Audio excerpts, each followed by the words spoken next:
అనేది ఒక అంచనాకు వచ్చినట్టయితే రైతులకు కూడా ఒక భరోసా ఏర్పడుతుంది. రైట్. వేణుగోపాల్ గారు చెప్పండి సార్, మీరేం చెప్తారు సార్? సాగుకు నీళ్ళు ఇవ్వలేమని ప్రభుత్వం అయితే చెప్తోంది, మరి దీన్ని ఎలా చూడాలి?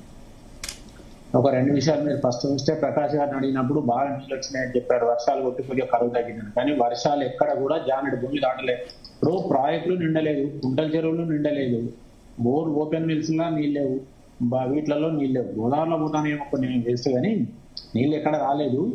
మీరు అన్నట్టు ఈ ఖరీఫ్ లో 60 లక్షల ఎకరాలు సాగు కావాలి. దాదాపు ఒక 10-15 లక్షల ఎకరాలు కూడా సాగు కాలే. ఆ సాగైన కూడా పండుదనే గ్యారంటీ లేదు. నేనే ఒక 4 ఎకరాలు ఇస్తున్న, ఎకరం వేసిన ఎకరాలుగా నీళ్ళు. కాబట్టి ఈ గ్యారంటీ ఇప్పుడు రైతులు వేసిన పంటలకు పండి మనకు డిసెంబర్ వరకు నవంబర్ వరకు ఈ క్రాప్ వస్తుంది. వారిది సౌండ్ ఎక్కడో డిస్టర్బెన్స్ వస్తుందండి. క్లియర్ గానే ఉంది, చెప్పండి. అయితే పంటదనే గ్యారెంటీ లేదు. అలాంటప్పుడు ఇప్పుడు పడ్డ వర్షాలు ఏమాత్రం కూడా ఎక్కడ కూడా మనకు పొటెన్షియల్ గా కనిపిస్తలేదు. కాబట్టి ఇప్పటికీ తీవ్రమైన కరువు ఉన్నది.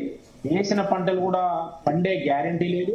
పత్తులు కొన్ని ఎండిపోయినాయి, సరే కొన్ని అట్లా ఉన్నాయి. ఇంకా రేపు వర్షాలు ఎట్లా పడతాయి అనేది మనం ఇప్పుడే గ్యారెంటీగా చెప్పలేము.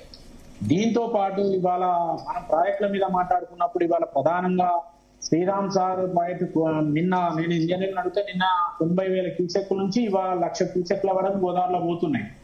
మరి ఎల్లంపల్లిలో నీళ్లు ఎత్తిపోస్తున్నారు, ఏదో అటు నుంచి వచ్చినాయి, అవి 20 టీఎంసీలే. కాబట్టి మరి అందులో నీళ్లు సరిపోవడం మిట్మానేరకు కింది నుంచి బ్యారేజీల నుంచి కూడా మనం నీళ్లు ఎత్తిపోసుకుంటేందుకు అవకాశం ఇప్పుడు ఉన్నదనేది మళ్ళీ ఇంజనీర్లు చెప్తున్నారు. ఎందుకంటే సిడబ్ల్యూపిఆర్ఎస్ పూణే వాళ్ళు ఏం చెప్పిందంటే వాళ్ళు టెస్ట్ చేసి ఏం ప్రాబ్లం లేదు, అన్నారం సుందిల్లా ఒక్కటే కొద్దిగా ఉన్నాయి, కాబట్టి ఎండిడిఎల్ వరకు ఎత్తిపోయవచ్చు అని వాళ్ళు చెప్పారు. మరి ఇప్పుడు వాళ్ళు చెప్పినాక మళ్ళా ఇరిగేషన్ మినిస్టర్ ఎన్డీఎస్ఏకి మేము డెలిగేషన్ పంపుతున్నారు. ఇప్పటివరకు దాని రిపోర్ట్ లేదు, దానికి ఏం లేదు, ఎగ్జామ్ లేదు, ఏది లేదు. కానీ నీళ్లు మాత్రం వెళ్ళిపోతున్నాయి గోదావరిలో. నీళ్లు వెళ్ళిపోయినప్పుడు మనం ఆ షటర్లు వేయకుండానే వచ్చిన నీళ్ళని ఎత్తిపోసుకునే అవకాశం ఉన్న వాటిని కూడా మనం వదిలేస్తున్నాము. రెండోది వర్షాలు సరిగా లేవు, ప్రాజెక్టులు ఉండలేదు, సరిపోతలేదు. కాబట్టి దీనికి ఓ నిపుణుల కమిటీ వేసి మేము ముందుకు పోతామని చెప్పారు, అది కూడా ఎక్కడ దక్కనే ఉన్నాయి.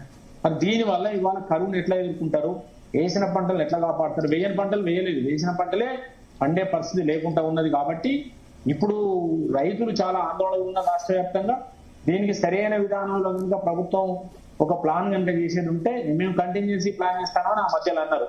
కానీ ఆ ప్లాన్ ఏంటనేది ఇప్పటి వరకు మాకు గ్రామాలలో ఉన్న అగ్రికల్చర్ ఎక్స్టెన్షన్ అధికారులకైతే ఇప్పటి వరకు చెప్పలేదు. కాబట్టి దీనివల్ల ప్రజలు ఇప్పుడు ఎదుర్కొంటున్న కరువు కావచ్చు, నీటి ఎద్దడి కావచ్చు, ఇంకా ముందు నాటేసి దాని గురించి కావచ్చు, దీని మీద ఒక ప్రణాళిక అయితే ప్రభుత్వం ప్రకాష్ గారు అన్నట్టు ప్రకటిస్తే మంచిదని మేము ఫీల్ అవుతున్నాం.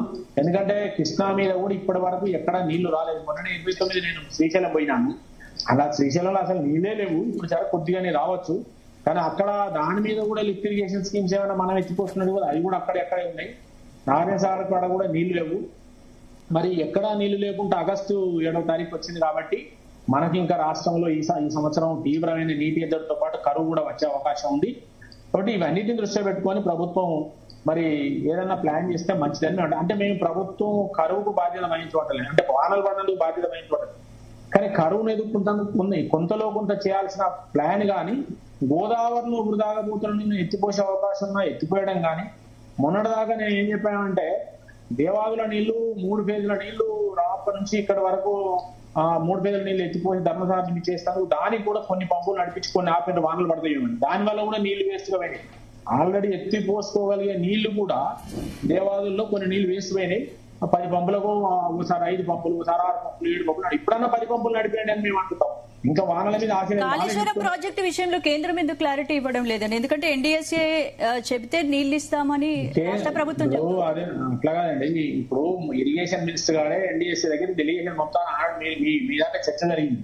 ఇప్పుడు ఏమైనా డెలిగేషన్ పోయిందా పోలేదా ఏమైనా చెప్పండి. ఎన్డీఎస్ఏ మేము ఇరిగేషన్ శాఖ నడపాలా వద్దా మేము చెప్తామని చెప్పారు. డ్యామ్ మీద మన రిపోర్ట్ ఇచ్చేది అయిపోయింది. దాన్ని బట్టి మీరు చేయాలా వద్దా అనేది మీరు నిర్ణయం తీసుకోవాలి. అయినా మళ్ళీ మేము ఓ డెలిగేషన్ పంపుతాను, ఇరిగేషన్ మినిస్టర్ పంపారు. వాళ్ళు చెప్పాలండి, ఇప్పుడు వాళ్ళు కదా పంపాల్సింది, భారతీయ జనతా పార్టీ చెప్పదు. కాబట్టి రాష్ట్ర ప్రభుత్వం కేంద్ర ప్రభుత్వం దగ్గర పోయి మరి ఇప్పుడు చెప్పింది కదా, నేను చెప్తున్నా కదా, సిడబ్ల్యూపిఆర్ఎస్ అని పూణే ఏదైతే సంస్థ ఉన్నదో వాళ్ళు దాని మీద ఏంటంటే ఏది వాటర్ పవర్ అండ్ రీసెర్చ్ వాళ్ళు చెప్పిండ్రు ఈ 2 బ్యారేలు సెర్చ్ చేసి ఎండిడిఎల్ వరకు ఎత్తిపోసుకొని ఇవ్వచ్చు ఇప్పటి వరకు అని చెప్పిన వాళ్ళు చెప్పిన అదొకటి. మరి అది అట్లా పెట్టండి, మరి రిపేర్ ఎందుకు చేయలేదండి? ఇప్పుడు 2.5 సంవత్సరాలు ఈ ప్రభుత్వం వచ్చింది, మరి ఎందుకు రిపేర్ చేయలేదు? వాళ్ళు ఈ రిపేరు ఇప్పుడు ఎన్డీఎస్సీ చెప్పిన ప్రకారం రిపేర్ చేయాలని చెప్పారు కదా, వాళ్ళు రిపేర్ చేసే వరకు ఇంపోర్ట్ చేయొద్దన్నారు. మరి ఇప్పటి వరకు రిపేర్ చేయలేదు. రిపేర్ చేయనప్పుడు ఎట్లేస్తారు చెప్పండి? రిపేర్ చేయరు, ఇంపోర్ట్ చేయరు, ఏది చేయరు, ఎక్కడికక్కడ పెట్టేసారు. చరణ్ కౌశిక్ గారిని అడుగుదాం. చరణ్ కౌశిక్ గారు, మరి ఎన్డీఎస్ఏ రిపేర్ చేయమని చెప్పింది కదా, రిపేర్ చేసి మన 2.5 సంవత్సరాలు ఏం రిపేర్ చేయలేదు కదా.